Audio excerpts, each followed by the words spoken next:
Hey there, welcome back to my kitchen. In today's video, we are making 4 recipes that only have 5 ingredients in them. The only ingredients I did not count in this 5 ingredient video are salt and pepper, just because I feel like salt and pepper is so simple and most of us probably already have that in our kitchen. If you have it already in your home, then feel free to add extra ingredients into these recipes if needed, but for me, I'm just keeping them nice and simple for you today, so let's go ahead and get started and I will show you how to make them. We're starting off with this unbelievably easy corn dog muffin recipe. To begin, I am just preheating my oven to 400 degrees, and now over into a good sized bowl, I'm adding in 1 box of Jiffy corn muffin mix. You are just going to follow the directions on the side of the box and add in 1 egg and 1/3 cup of milk.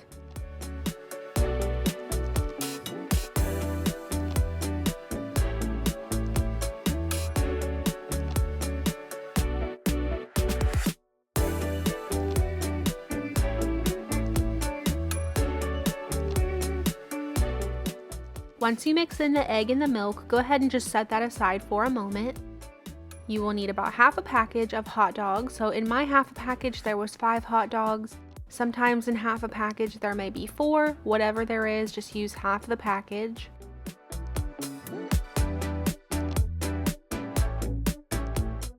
I'm just going to go ahead and slice these hot dogs up, but you could also cut them up even smaller than this to make them spread more throughout the muffins.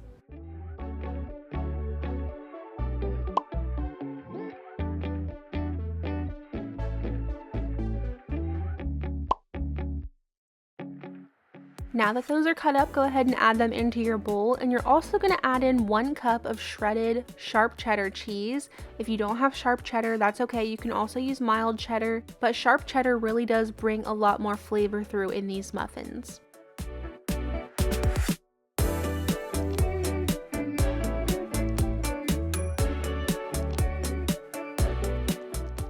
Now you're just going to need a cupcake pan. Be sure to spray down the inside of the cups really well. And then you're going to fill each of these cups about 3/4 of the way full. For me, I was able to get 8 muffins out of this mix.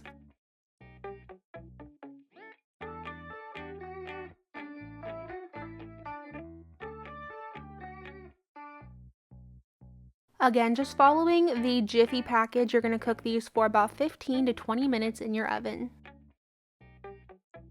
Here's what they look like when they were all done. On this night, I just made some macaroni and cheese, and we had some green grapes on the side. Overall, I love these. I am not a huge corn dog person, but I thought these were so good. And my husband, who hates Jiffy, also thought that these were really good, and we ate all of these. And not to mention, this was very inexpensive to make.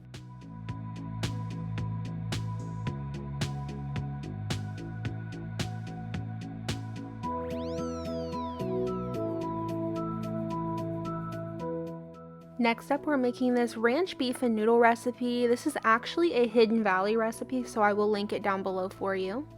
Into this bowl, I have 16 ounces of sour cream, and I'm adding in 1 cup of milk. You'll also need to add in 4 tablespoons of ranch seasoning. And then you're just going to get this mixed together. You may have to break out a whisk like I did, that way you can get it really smooth.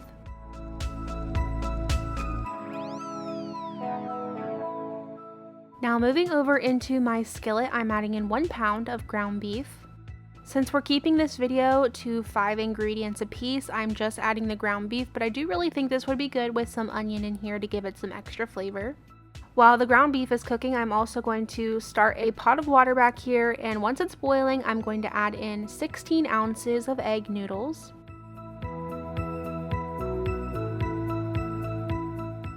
Once the ground beef is done cooking, I am just going to season it up with a little bit of salt and pepper, just a few shakes of each right now, because at this point I did not know how salty the sauce was going to make this pasta.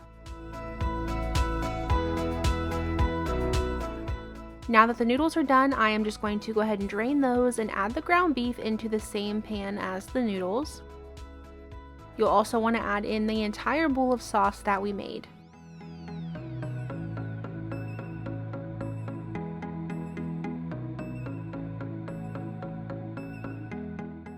Now that everything is in this pan, I am going to go ahead and give it a really good mix and get this combined. But after mixing it together, I did go ahead and taste this since it was my first time making this, and I did add in some more salt and pepper. Just be careful with that salt since the ranch seasoning is already salty. For 5 ingredients, this was pretty good. It was pretty simple though. Next time, if I was making this again, not for this 5 ingredient video, I would definitely add in some dill to this. I have been loving dill for about the past year, so I would add in a little bit of dill in here, maybe a little bit of garlic powder, but overall this was a very simple meal, but still really good, like I said, for only being 5 ingredients.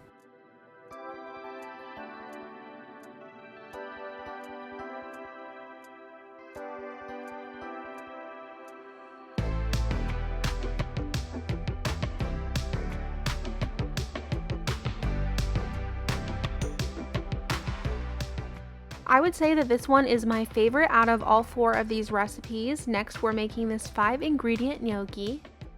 To begin, into this skillet here, I am just adding in 1 pound of ground mild Italian sausage. I'm just using mild, but if you want a little bit of spice in this, go ahead and add the hot sausage.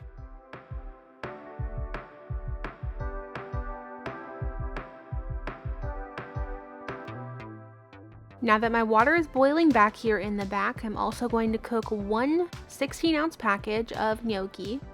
If you've never made this before, this stuff cooks really fast, so just keep an eye on it, that way you do not overcook it.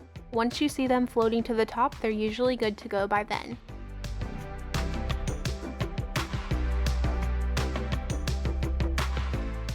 Once your ground sausage is done cooking, be sure to remove any extra grease out of there. And like I said, the gnocchi will not take long at all to cook, so at this point, it should be done as well, so make sure to drain that off. Into the sausage, I'm adding in 1 jar of spaghetti sauce. Any spaghetti sauce will work. I'm also adding in just a little bit of chopped fresh basil. This was probably only a tablespoon or so. If you have more, feel free to add more. That's just all I had at the time.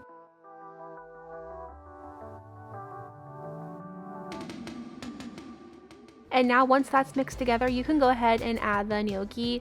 And like I said earlier, it is very easy to overcook this. I walked away from my kitchen for maybe 3 minutes and mine got a little too soft, but it was still fine to use, not a big deal. Just make sure you keep a close eye on it.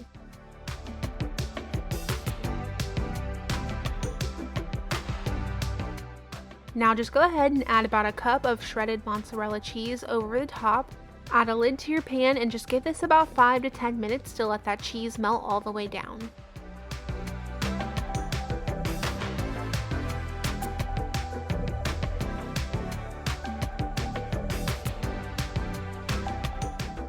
If needed, you can add some salt and pepper into this or any other seasoning that you desire.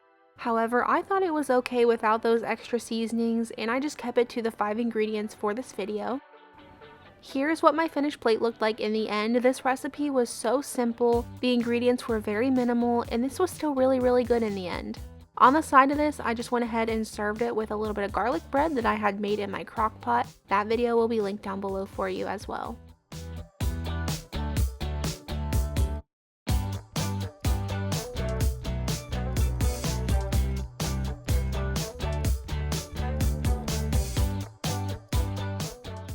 And last but not least, we are going to make these ham and cheese sticks.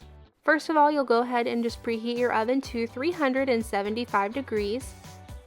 Now over here to my cutting board, I have right around a half a pound of Black Forest ham. You can use any ham you want. I'm also going to be using some of this pepper jack cheese and slicing that up.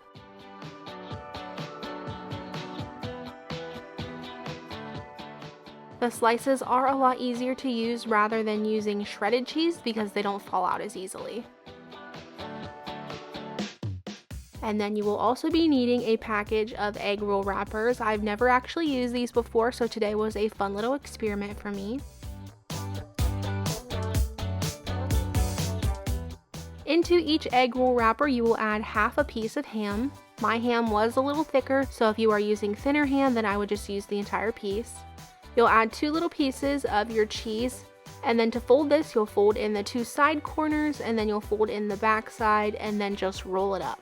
Just try to make sure that the cheese and ham is enclosed in there, and then once you get those all rolled up, you can just add them over to a parchment paper lined baking sheet.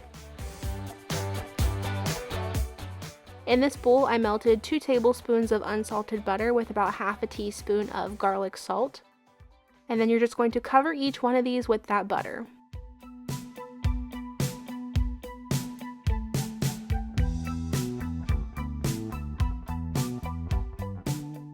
I stuck these in my oven to bake for about 10 minutes, then I pulled them out of the oven and flipped them all over.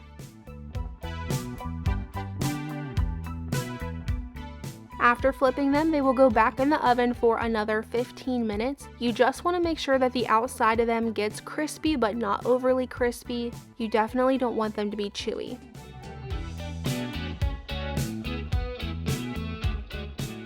If you do have trouble getting them crispy, try turning on your broil setting. That should help to really get them crisped up.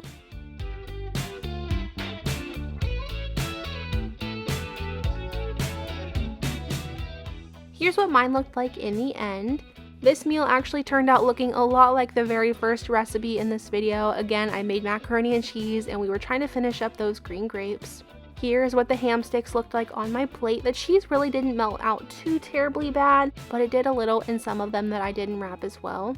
I cooked mine so there would be crunch, but not so crunchy that they just fall apart. Thank you guys so much for watching today's video. I hope you enjoyed and got some really simple meal ideas out of this video. Don't forget to leave me a flower down below in the comments to let me know that you made it all the way through today's video, and I will see you back here on Sunday for a new one. Bye!